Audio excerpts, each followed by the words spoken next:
Hi everyone. Many of you watch my channel without subscribing. Please subscribe if you like my stories. Have a good rest. My name is John, and I'd like to tell you my story about how I uncovered my wife Julia's affair and dealt with the consequences. For my wife, what she did had tragic results. The consequences were pretty severe. I met Judy in high school when we were just 16 years old. I remember the first time I saw her sitting across the cafeteria with her friends.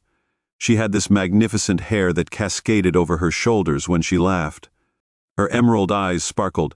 I was hooked from the moment we were paired up for a history project in our third year. We had a shared interest in art and photography, which helped us bond.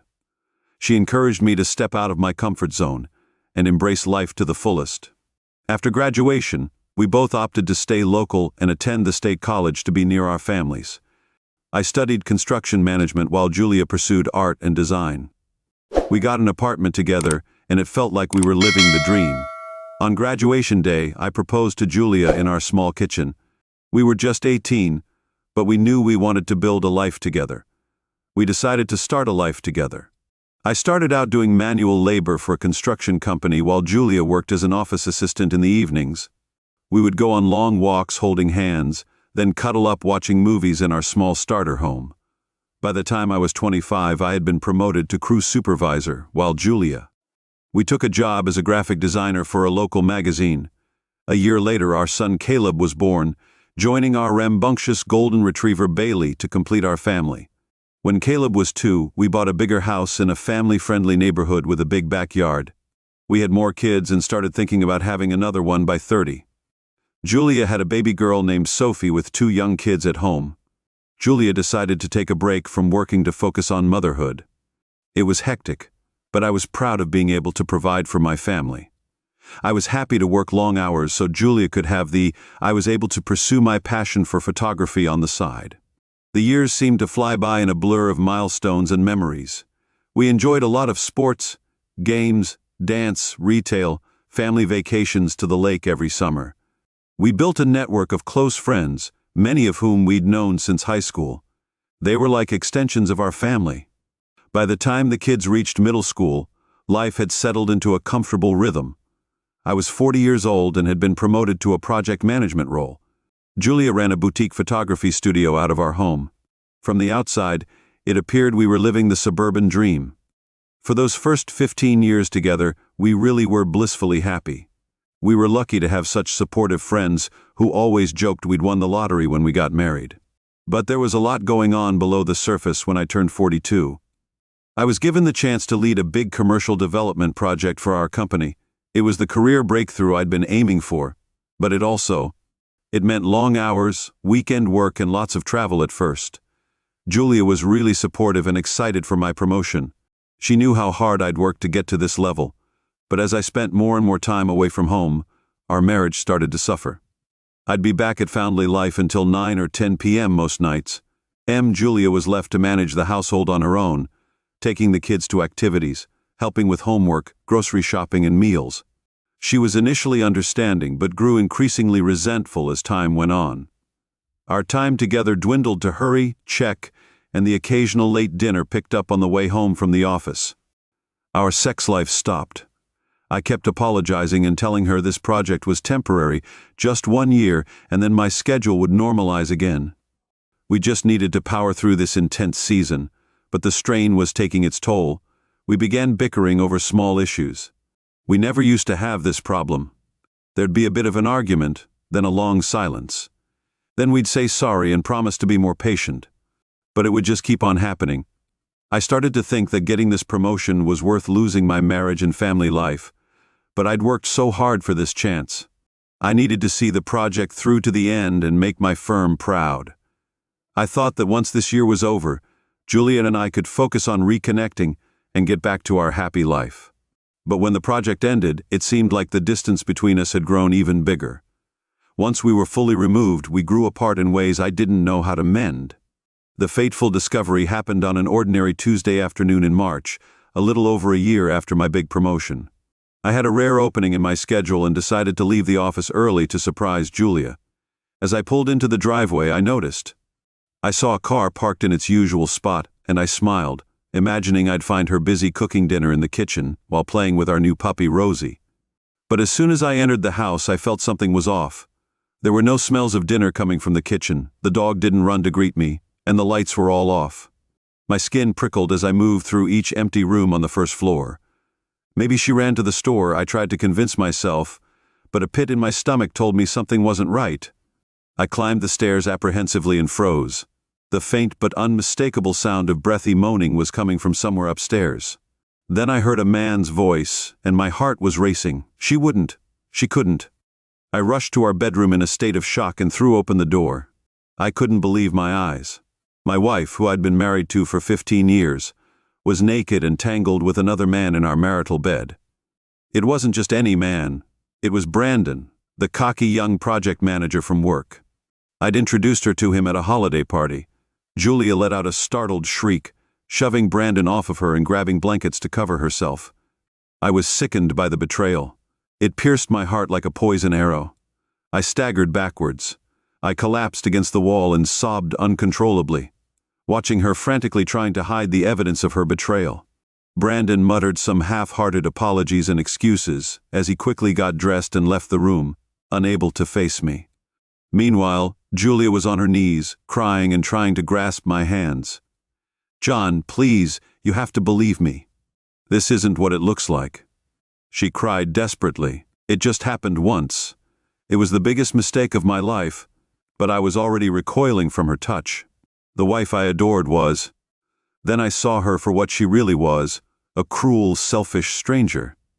This betrayal was no small mistake. She had been planning this calculated betrayal right under my nose, probably for months. She tried to say we could work through this, but I was too shocked to even respond. I just got up and went downstairs. I ignored her hysterical pleas for me not to leave and drove 20 miles to the nearest chain motel. I checked in and spent hours trying to process the devastating new reality my partner of over half my life had been. She lied to me and betrayed our vows. The life we built together felt like an elaborate stage play. I didn't know how to even begin to pick up the pieces of my shattered heart after 2 days at the motel. I was alternately raging, sobbing, or staring blankly at the walls. I knew I needed support, so I called my 2 closest friends. I asked my friends Mark and Steve to meet me when they arrived. I could see they were concerned.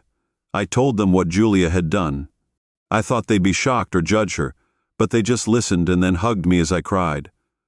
I also told my close family, my parents, aunts and uncles, and Julia's parents. My parents were a great source of support too. Talking to them was really helpful. It was good to get things off my chest. Having my closest friends and family around helped me get through those first few days. It was nice to have so much love and support. Meanwhile, Julia was calling me non-stop. She kept leaving long messages, begging me to come home so we could work through this. She said it was only one time and that she missed me, but hearing her voice only stoked my simmering rage. I didn't want any explanations or excuses. My naive, trusting wife was gone, replaced overnight by a selfish adulteress. I waffled on constantly one minute and then the next. I was sure I wanted a divorce, then I wasn't sure. I thought about going to counseling first, but I couldn't picture her with him. My desire to make a clean break hardened again. I was tormented by wondering how long she'd been carrying on this double life. I wish I could just turn my emotions off completely and move through the mechanical steps of separation. But I couldn't erase the last 15 years. After a year together, I realized that the relationship and shared history wasn't that simple. She had wounded me deeply, and parts of me still loved her, which made the anger and grief that much more acute. About 2 weeks after I found out, I asked Julia to temporarily move in with her parents so I could have space in our home to process it all. She'd been staying in our guest room for the previous few weeks, so once she was gone, I decided to search for tangible proof of the duration of her affair. I made a mistake in thinking that we could eventually heal and rebuild trust. My gut told me this was no isolated incident. I needed evidence of the depth of her betrayal before making any choices about our future. I took a day off work and waited until I knew Julia would be occupied at a photo shoot. Then I returned home and went straight to her laptop, which I found. I opened her laptop and started looking through her files and folders. I didn't like violating her privacy like this, but I had to know the full truth. Lives were at stake based on what I found after almost an hour of searching. My worst fears were confirmed. I never would have found what I did if I hadn't looked for it. I found a file cache with explicit photos and videos of Julia with Brandon. It was a real shock to see footage of her kissing, touching, and being intimate with another man. I couldn't believe it when I heard her moaning his name as they had sex in various cheap motels.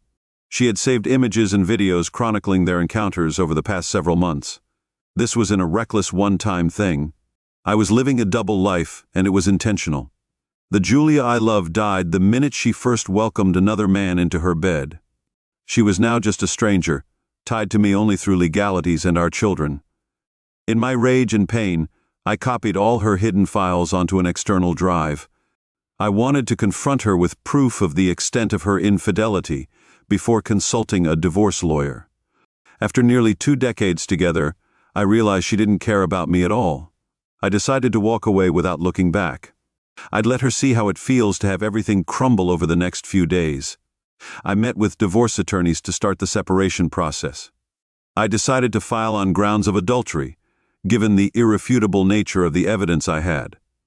I observed the lawyer I hired assure me we would go after maximum custody of the kids and financial reparations given the circumstances. Julia deserved to really suffer the consequences of shattering our family so selfishly. 2 weeks later, the divorce papers were finalized and delivered to a subbing Julia, who was really upset. In addition to irreconcilable differences, I cited her as a fair partner and mentioned the extensive proof I had of her infidelity while I was working. I worked hard to provide for our family and asked for full legal and physical custody of the children. I also asked for 80% of our savings and assets, full ownership of the house, and for her to cover my legal costs over the next few days. My phone blew up with her weeping and begging me to call this off. She said we could work through it and that she would cut all contact with Brandon. She was willing to sign a post-nuptial agreement, but I ignored all her calls and texts. I no longer trusted her. I decided to make this divorce happen as quickly and cleanly as possible, so I could move on and rebuild a stable life for myself and my kids, at her parents' urging. Julia reluctantly hired her own lawyer and began contesting the various clauses, insisting they were cruel and unreasonable. I know it was unreasonable, but I stuck to my guns with my demands. Seeing her finally experience real loss through her revolting decisions gave me a grim satisfaction. She destroyed our family, and now it was her turn to pick up the pieces of her broken life. It was a spiteful moment. I decided I wanted to expose Julia's cheating publicly before the mediation wrapped up. If I had to live with the agony of her deceit, why should she get to carry on as if nothing had happened? She kept playing the victim, so one evening while Julia was at the PTA event at the school, I emailed the explicit videos and images to all her contacts in her address book, including friends, colleagues, our kids' teachers, and both our extended families. I wanted to show her who she really was so everyone knew what she was capable of. I wanted her to feel the same betrayal and humiliation she had inflicted on me for months. I was right. My phone soon started blowing up with shocked and angry messages from mutual friends and family members. They were outraged at her behavior. Many said they couldn't be associated with her after learning the truth. I'll admit it gave me some satisfaction knowing her reputation and relationships were being destroyed, just as she had destroyed them. Our family felt she deserved a taste of what I was feeling. Julia was frantic when she realized what I had done. She called me weeping about having to resign from her photography studio job because clients were canceling left and right. Longtime friends revoked their support, telling me privately they felt disgusted. She could hurt me so deeply after so many years together. Even her own family made it clear they were. I was shocked by her deceitful actions for a while, knowing how much she was suffering. It made me feel a bit better, but it didn't last long. Nothing I did could change what had happened or make me feel better about it.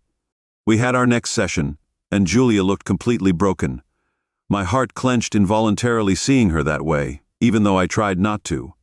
She was my whole world for over half my life. I couldn't stand seeing anyone in that kind of distress, even her. As soon as the proceedings started, she began weeping again, begging me to call off this nightmare. She insisted we could make this work somehow, if only we tried for us and our kids.